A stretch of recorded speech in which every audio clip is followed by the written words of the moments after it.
Assalamualaikum warahmatullahi wabarakatuh.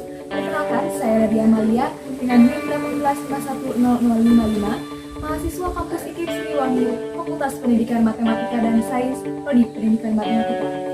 Saat ini saya sedang melaksanakan kegiatan PKN Siklus 2 yang berfokus pada pembelajaran daring di masa pandemi di sekolah. Berikut liputannya.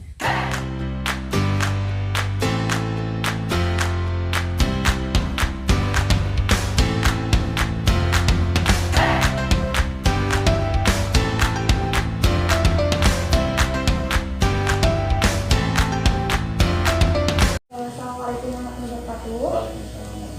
Bapak, perkenalkan, nama saya Nadia Amalia dari kampus IKIP Siliwangi.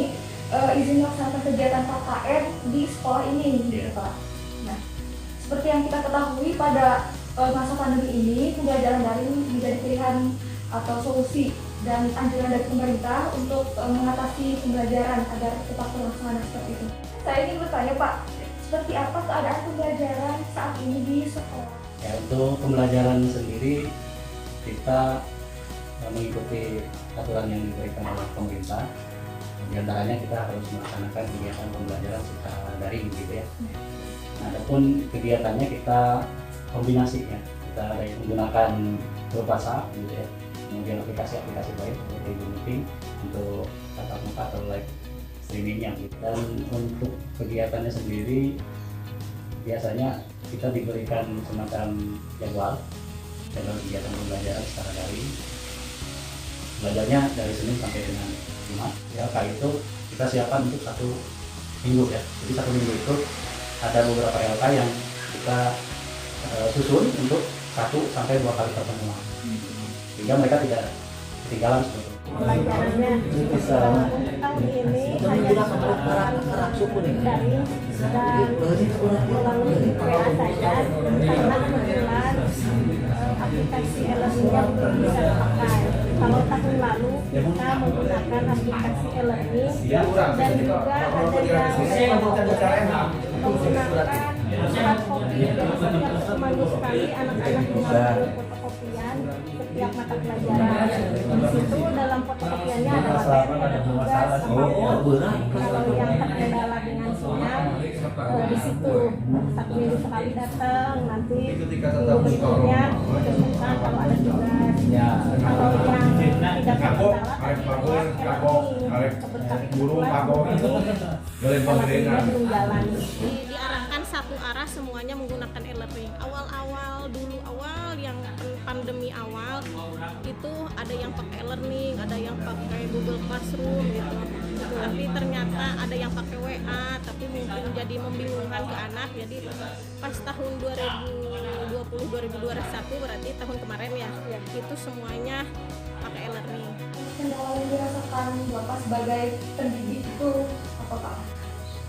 Kendalanya kalau untuk pendidikan ya, di dalam pembelajaran ya. Dalam pembelajaran kita memang masih terkendala dengan karakter bawaan siswa dari lingkungan masyarakat atau lingkungan keluarga. Jadi kita perlu menyesuaikan gitu ya, menyesuaikan siswa, mengkondisikan dulu siswa tersebut supaya bisa menerima kegiatan belajar itu secara maksimal. Kendala yang dirasakan sebagai ibu pendidik seperti itu. Banyak banget kendalanya tadi. Semangat yang paling utama, karena kendala apapun bisa teratasi jika kita memiliki semangat dan tekad yang kuat. Jika semangatnya sudah ada, walaupun fasilitas ada, sarana apapun, kalau semangatnya nggak ada, itu bisa jadi kendala. Jadi yang paling pertama adalah semangat di anak-anak, semangat di gurunya sendiri. Juga di masa pandemi ini benar-benar turun drastis. Selain semangat, fasilitas juga tadi kayak misalnya sinyal, terus ternyata HP juga itu jadi kendala, karena kan harus HP spek yang tinggi juga ya biar kita, karena ternyata pas daring begini ada harus install aplikasi apa, install lagi, ternyata itu kan penuh terus kan, itu juga jadi kendala sih. di samping kendala, apakah ada keuntungan yang dirasakan dalam pembelajaran dari ini Pak? Keuntungannya kita bisa lebih banyak mengeksplor ya. Sementara ini kita lebih banyak mengenal, kemudian membiasakan diri menggunakan peralatan-peralatan atau media-media yang bersifat informatika. Jadi kita bisa memaksimalkan fasilitas TIK yang sebelumnya kita belum kenal gitu ya. Kalau dulu kan paling hanya kita menggunakan Infopool sebagai media untuk bahan tayang kegiatan belajar. Kalau sekarang kita ada mengenal Google Form ya, aplikasi-aplikasi yang mendukung untuk kegiatan dari ini. Keuntungannya kita bisa belajar sambil di rumah, bisa sambil masak, bisa sambil tiduran, bisa kapan saja. Anak-anak ngabsen, ibu tidak menentukan ini harus absen. 1 minggu itu biasanya dulu kalau kita pelajaran normal itu kan matematika 5 jam ya. 5 jam itu kadang-kadang 2 kali atau 3 kali pertemuan. Itu kan harus ngabsen, jam segitu harus datang. Kalau daring itu hanya 2 jam pelajaran, 2 jam bisa tuh. Pokoknya 1 kali lah pertemuannya dalam 1 minggu itu. Ngabsen juga terserah kalian mau kapan. Yang penting dari Senin sampai Sabtu ayah ngabsen. Tugas juga terserah kan, itu enaknya. Jadi kita lebih fleksibel ya. Terus mungkin enaknya juga kita tidak melakukan mobilisasi. Biasanya kan kalau pengen jam 7 sampai di sini, yang rumahnya jauh itu habis subuh harus bangun pagi-pagi gitu kan. Ini kan tidak gitu kan. Jadi kita lebih santai sebenarnya di rumah. Tidak keluar ongkos juga kan, jajan juga uang jajan tidak keluar. Kemudian harapan Bapak untuk pembelajaran selanjutnya seperti apa Pak? Harapan saya dan mungkin secara umum kami guru di sekolah dan tentunya siswa yang juga berharap kegiatan belajar ini bisa dilaksanakan secara tatap muka, intinya seperti itu. Cuman ketika misalnya kondisinya memang seperti ini dan kita tidak tahu sampai kapan, ya harapannya kesadaran untuk belajar, motivasi untuk belajar dari semua pihak gitu ya. Jadi tidak hanya sekolah saja, tapi masyarakat juga diharapkan bisa memberikan kontribusi. Salah satunya kesiapan orang tua dalam membimbing. Ya misalkan di dalam kegiatan belajarnya untuk akademiknya mungkin mereka kesulitan ya, karena basic mereka sekolahnya ada yang memang hanya sampai SD atau sampai dengan SMP misalnya gitu. Tapi minimal mereka mendorong siswanya supaya siap untuk belajar, memiliki sikap yang positif, respon yang positif terhadap pembelajaran. Harapan pembelajaran jangan ada daring-daring lagi lah gitu. Hoyong tatap muka biar bisa bertemu dengan anak-anak. Toh kalaupun memang harus daring, harapannya sekolah bisa lebih memfasilitasi lagi gitu. Mulai dari bahan ajarnya untuk siswa, kemudian fasilitas untuk gurunya, karena kan kebanyakan guru-guru di sini termasuk ibu ya, karena ITT kurang lah gitu.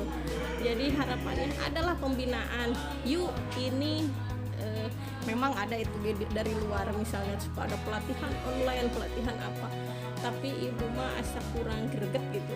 Harapannya itu bisa lebih pihak terkaitnya mungkin kalaupun mau daring diperhatikan lagi lah, guru-gurunya dilatih gitu ya. Terima kasih ya Pak atas jawaban-jawaban yang telah diberikan.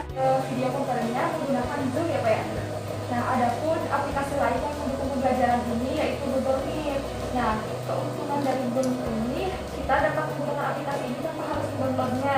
Kemudian yang kedua juga jaringan yang diperlukan tidak sekuat Zoom gitu Pak. Jadi meskipun lemah tapi tetap dapat berjalan. Yang ketiga juga lebih hemat kuota.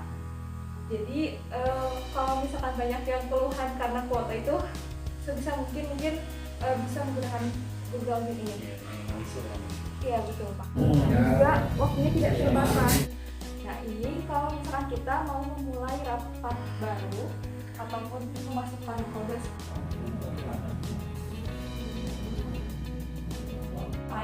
Kemudian video dan ini share screen.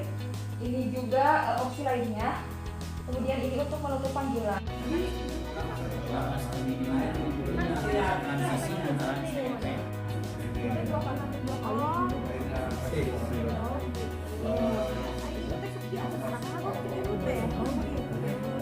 Jaraknya tuh sesuai dengan yang kita inginkan, misalkan 8. Jadi jaraknya itu 8. Jadi bisa langsung meskipun bisa dibesar-besar tetap tegak lurus seperti itu. Bisa tepuk tangan juga Bu. Ya, betul. Di sini juga ada pencerminan.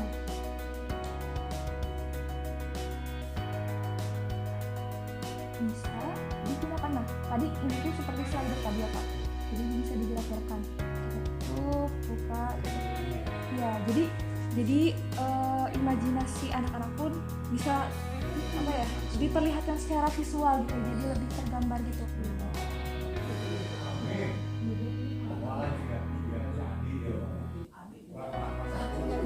Bisa dirandep, kemudian diurutkan. Di sini juga diurutkan nantinya otomatis.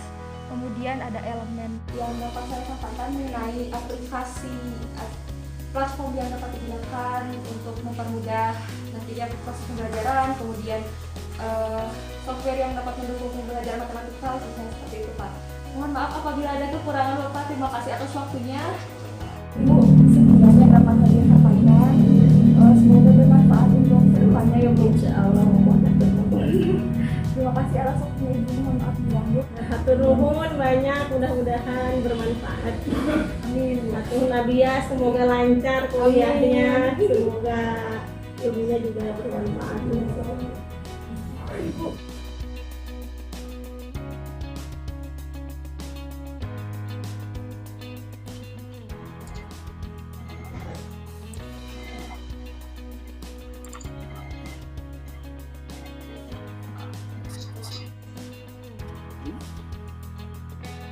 Itu dapat satu per 2 itu dari mana? Ada dapatnya Pak, sama 180 derajat dikurangi 150, jadi 140 derajat. 1/2. Ya, seperti yang ini mana? Makanya gitu. Saya sekarang ini. Nah, ini ya. Iya. Kurvanya kan dari daerah ini sih ya.